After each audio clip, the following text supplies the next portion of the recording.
Vous êtes candidate au Rassemblement national et vous exercez la profession de magnétiseuse. Les candidats du Rassemblement national pour les élections législatives. Bon, pour certains, c'est du passé. C'est un passé qui a juste quelques mois, hein. On va s'y intéresser. Alors, elle est magnétiseur de profession. Je rappelle que la profession de magnétiseur en France n'est pas reconnue légalement et n'a pas non plus de certification, de diplôme permettant de l'exercer. Néanmoins, elle a le droit de le faire en tant qu'auto-entrepreneur ou en profession libérale. Mais ce qui est intéressant, c'est qu'elle magnétise. Elle utilise donc des énergies pour pouvoir soigner les gens, n'est-ce pas? Mais elle est au Rassemblement national. Elle est candidate à la députation. Je vous rassure, elle a perdu. Elle va pouvoir continuer à les magnétiser, les immigrés. Vos propositions sur le pouvoir d'achat, par exemple la baisse de la TVA oui, sur certains produits liés à l'énergie. Voici ce qu'on appelle une mesure politique. Baisser la TVA sur les énergies, voilà, donc sur les produits liés à l'énergie. Alors, dans un premier temps, il faut considérer trois choses. C'est que l'impact sur les ménages à faible revenu est totalement inexistant. Ça a été prouvé, il y a des études sur ce sujet. Il y a des mesures comme le chèque énergie qui sont plutôt favorables aux petits ménages à faible revenu, alors qu'une baisse de la TVA ne va pas nécessairement leur apporter du pouvoir d'achat sur ce type de produits, gaz, électricité, etc. Après, vous avez aussi des obstacles juridiques au niveau européen, c'est-à-dire qu'une réforme de cette TVA entraînerait nécessairement un mécanisme de changement de texte, etc., qui pourrait être nuisible à l'économie. Il y a aussi les recettes fiscales de l'État, hein. La France est endettée à hauteur de 3 000 milliards d'euros, et donc de telles mesures qui impactent directement les rentrées, la TVA étant un des postes budgétaires qui permet à l'État de renflouer ses caisses, agir sur le mécanisme de la TVA, même si c'est un impôt injuste, on ne va pas disconvenir de ce sujet. Néanmoins, ce sont les rentrées fiscales françaises principales, et justement impacter ceci au profit de grandes multinationales qui sont, elles, très consommatrices en termes de volume et qui peuvent avoir un impact significatif pour elles en termes de chiffre d'affaires, en fait, ça va simplement déséquilibrer les comptes de l'État. Tout ça pour dire de manière très synthétique que cette guérisseuse, masseuse, magnétiseuse, je ne sais quoi, je pense pas que c'est elle qui a eu l'idée, hein. Mais on va l'écouter. Elle est non financée? Dites-nous. De toute façon, l'argent, on va en trouver. L'argent, on va en trouver. Bon, malheureusement pour cette magnétiseuse du Rassemblement national, l'argent, on en trouve comment, en fait? Par un mécanisme qui est très simple en France. La France, c'est un État, hein, c'est pas des braqueurs. On le trouve par des rentrées fiscales. Donc quand on veut supprimer un impôt, en France, c'est le problème de la France d'ailleurs, quand on veut supprimer un impôt ou l'alléger, eh bien on en fait un autre, qu'on ne voit pas nécessairement tout de suite. Donc là, cette dame, avec son parti politique, veut réduire la TVA sur les produits de l'énergie, et elle dit, mais l'argent, on va en trouver, hein. Mais tu vas en trouver où, en fait? Dans les arbres? Ah ben où? Mais il y a plein de moyens de réduire, justement, par exemple, en baissant l'immigration. Alors, cette personne magnétise les gens, mais pas que. Elle magnétise aussi l'économie.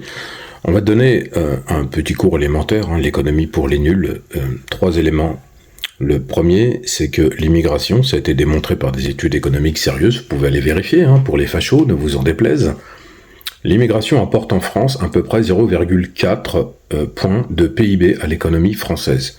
De par le fait, en fait, que les immigrés qui sont venus en France pour travailler, je ne parle pas tout de suite, on va en parler, hein, parce que vous allez le dire, de l'immigration dite irrégulière, hein, ou l'immigration avec des réfugiés politiques, etc., ou qui fuient des pays en guerre. En fait, la majorité de travail et de ce fait contribue à l'essor de l'économie française. En second lieu, il y a un mécanisme, c'est qu'en fait, les immigrés participent à ce qu'on appelle l'économie de service. De ce fait, de facto, enlever l'immigration ou la baiser va réduire ce mécanisme et va de ce fait impacter directement l'économie.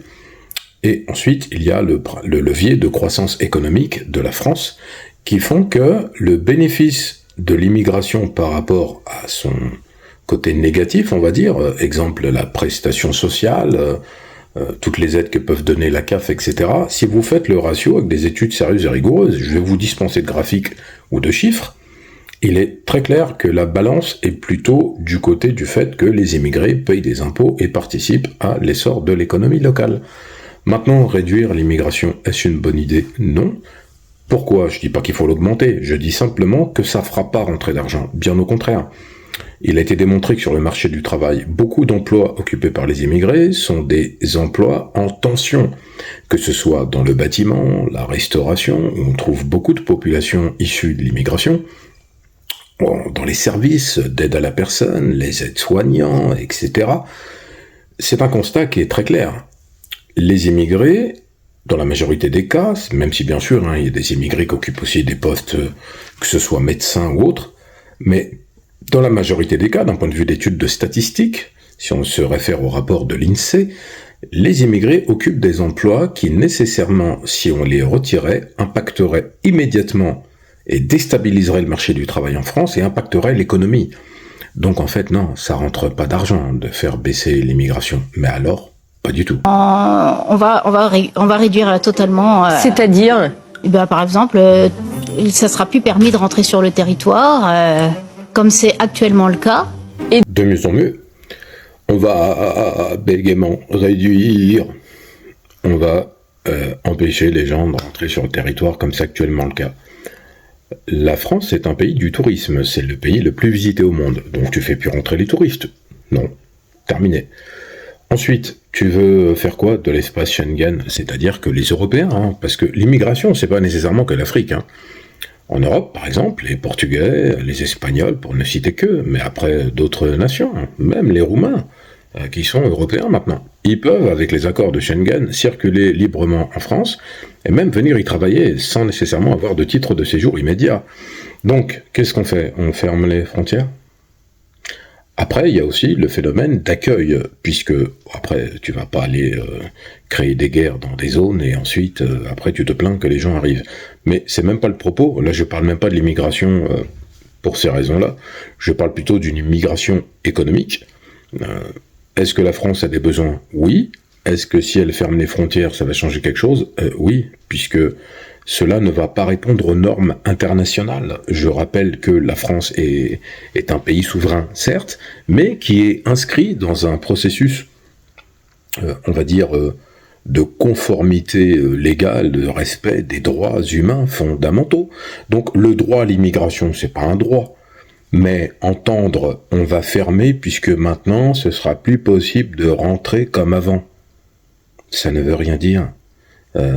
Cette dame-là, quand elle va en vacances, par exemple en Tunisie ou au Maroc ou ailleurs, elle va où elle veut. Mais quand elle y va, c'est une touriste et elle est accueillie, elle fait ses visites et elle revient. Maintenant, si elle veut immigrer au Canada ou même en Afrique, elle peut aussi, puisqu'il y a des quotas et puis il y a surtout des conditions. Faut pas rêver, T'arrives en France en disant bonjour, ça va, voilà, j'arrive du Botswana, je voudrais vivre ici. Il y a personne qui va te dire bienvenue, va t'installer. Les difficultés pour trouver un logement en France, déjà les Français ils ont du mal. Je parle de ceux qui habitent en France ou qui sont nés en France. Alors vous pensez que quelqu'un qui arrive par exemple du Botswana, il va arriver en région parisienne, qui est une région sous tension complète au niveau locatif, il va trouver un logement comme ça? Et on lui donne une carte vitale et des aides? Non, il faut arrêter les clichés et les rêves. La personne qui vient avec un projet solide d'immigration économique, avec des diplômes, des compétences, etc., qui arrive sur un secteur de métier en tension, comme je l'ai dit juste avant, eh bien, elle va simplement passer différentes étapes, et ensuite, elle va être admise à ce statut, et on lui donnera une carte de résidence de 1 an, et après celle de 10. Enfin bref, il y a plein de choses qui font que c'est très balisé comme parcours. Donc là, on est encore dans le domaine du fantasme et du cliché. Donc, en termes de pouvoir d'achat, qu'est-ce que ça génère comme économie? Est-ce que vous l'avez quantifié? Est-ce que vous pouvez nous expliquer les mécanismes? De toute façon, on a plein de propositions pour justement ramener de l'argent. Je vous dis, en immigration, que ce soit aussi les cartes vitales. Il y a beaucoup de fraude à la carte vitale. Donc, on a plein... C'est intéressant. Tu fais preuve d'un magnétisme des plus aberrants. La fraude à la carte vitale dont on parle. Alors au début, moi je pensais qu'elle confondait une carte vitale et une carte bleue. En 2022, un rapport de la CPAM, déposé de façon officielle pour les consulter, fait état d'une fraude à la carte vitale d'environ 316 millions d'euros annuels. Cette fraude est caractérisée par l'usage de faux numéros de sécurité sociale, mais surtout, en fait, on constate que 70% de cette fraude, qui l'a faite? Elle est la conséquence de quoi? D'activités criminelles, on peut les qualifier ainsi, ou délictuelles, si on fait du droit, des médecins, des pharmaciens, qui surfacturent afin d'encaisser plus. Si vous regardez dans les actualités, Google c'est très utile, n'est-ce pas? Vous allez constater que la majorité de ces pharmaciens qui sont épinglés, ou de ces médecins qui sont épinglés, ne s'appellent pas Mamadou, ni Mohamed, ni Abdallah, ni Sergueï. Ce sont de bons Français, d'honnêtes citoyens, n'est-ce pas? Sauf qu'ils ont un peu dérivé. Alors déjà, ça, on l'efface. Ensuite, si vous le liez à l'immigration, la fameuse AME, l'aide médicale d'État, les immigrés qui arrivent en situation irrégulière en France vont avoir l'AME qui va leur permettre de bénéficier de soins. Mais est-ce qu'eux, ils peuvent frauder avec la carte vitale?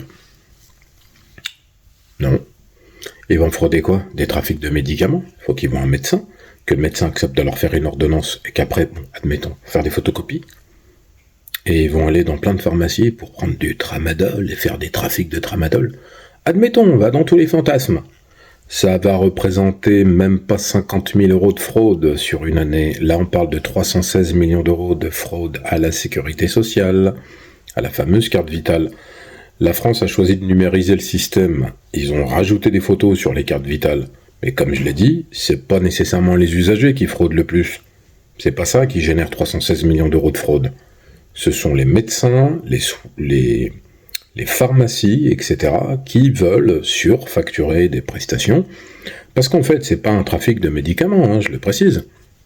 Vous mettez des prestations bien particulières, avec du matériel médical très lourd, etc., 20 à 30 000 euros par patient, et vous multipliez ça, ça donne 316 millions d'euros de fraude.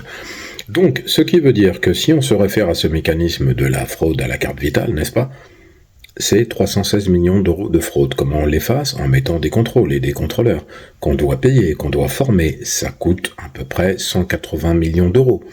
Pour un gain estimé de récupération de 100 millions d'euros, est-ce qu'on va éteindre la fraude? Non. Est-ce que ces 100 millions d'euros vont apporter du pouvoir d'achat aux Français? Non. Puisque là, les Français ne peuvent plus boucler les fins de mois. Le 10-15, il n'y a plus rien sur les comptes. Donc, alors, ce qui est bien avec toi, la magnétiseuse, c'est que tu as des capacités de télépathe supérieures à celles du professeur Xavier, dans X-Men. Là, je veux dire, tu m'épates. Tu connais les comptes de tout le monde, toute la France. Formidable. En 2023, le taux d'épargne des ménages français était situé à 17%. C'est-à-dire qu'en fait, les Français avaient une capacité d'épargne qui était, de cet ordre-là, mais qui est surtout la plus élevée du monde. La dette française, 3 000 milliards d'euros. D'ailleurs, Marine Le Pen a dit sur un plateau que un ministre avait eu l'idée de récupérer les 6 000 milliards d'euros qui étaient sur l'épargne des Français pour aller payer la dette. Ce qui n'est pas possible, sauf à faire des mécaniques financières avec des souscriptions de bons, etc., émis par l'État. Bon, ça c'est un autre sujet. Tout ça pour dire que 9 millions de Français vivent en dessous du seuil de pauvreté, bien sûr. Les minima sociaux, ça existe, bien sûr. Mais on a un constat édifiant. Comment on peut dire, le 10-15 du mois, les comptes sont vides? Il faudrait peut-être se poser une question. Quand vous avez des organismes de crédit, comme Cofidis, etc., ou tous les autres que je connais même pas d'ailleurs, moi j'ai jamais souscrit à ça, ce qu'on appelle les crédits revolving. C'est un phénomène qui est arrivé des États-Unis. Tu vas emprunter 5 000 euros, par exemple, pour te renflouer. Mais là, tu t'es endetté. Parce que les gens croient, quand ils empruntent 5 000, ils remboursent 5 100. Non, il y a les intérêts. Et en plus, mécaniquement, comme c'est du revolving, tu reprends un autre pour reprendre, etc., te renflouer, et t'en sors pas. Il en va de même pour les crédits immobiliers, qui sont une charge très très lourde, et même les loyers sont de plus en plus élevés, je parle en région parisienne. Après, on va pas aller habiter dans la Creuse, n'est-ce pas? Mais, en fait, ce qui grève les foyers, ce sont justement des postes budgétaires qui sont très importants.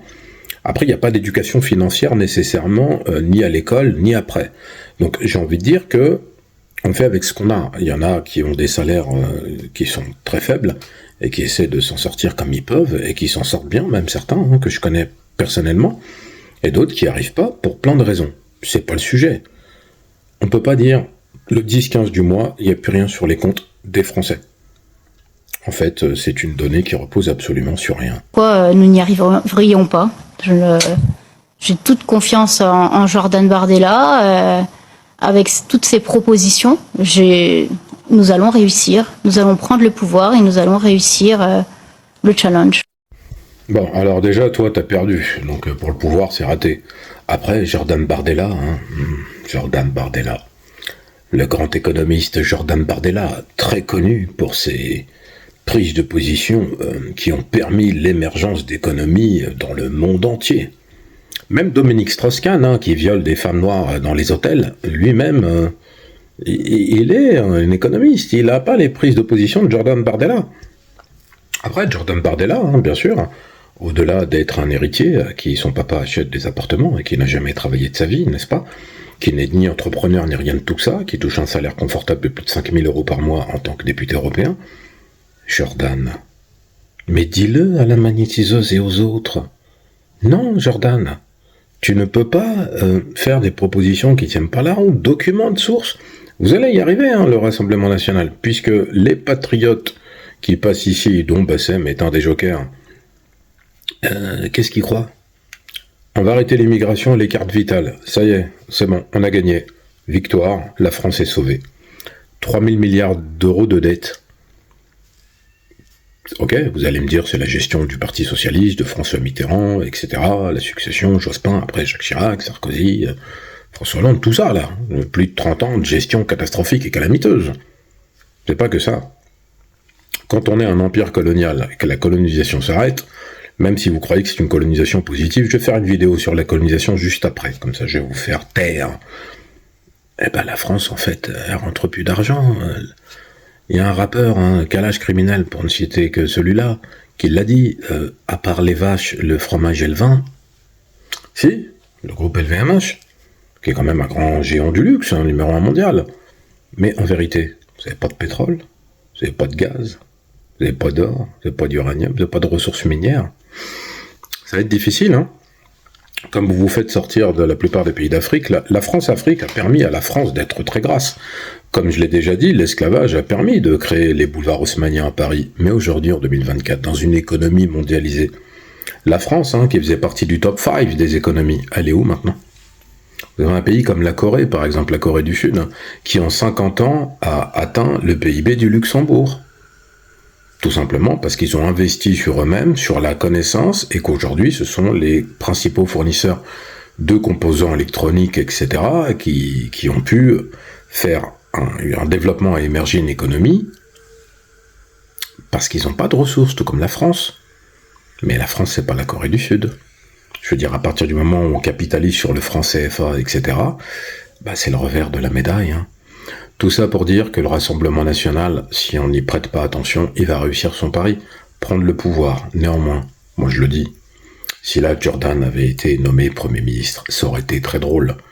Parce que les histoires de on sort de l'euro, on sort même de la monnaie euro, on fait ce qu'on veut. Non, c'est l'Union Européenne qui commande en France. Si vous le savez pas, renseignez-vous. En tout cas, merci de vous abonner. Je vais faire une vidéo sur la colonisation, vous allez voir. Merci de partager, liker, commenter, abonnez-vous, je le répète, c'est important, ça me donne de la force. Moi je continue, on est de plus en plus nombreux, on a dépassé les 6000. On est ensemble, Donc, positif ou négatif, commentez, de toute façon je réponds en général. Quant aux fachos qui passent, je vous salue bien bas, et je vous dis à très vite.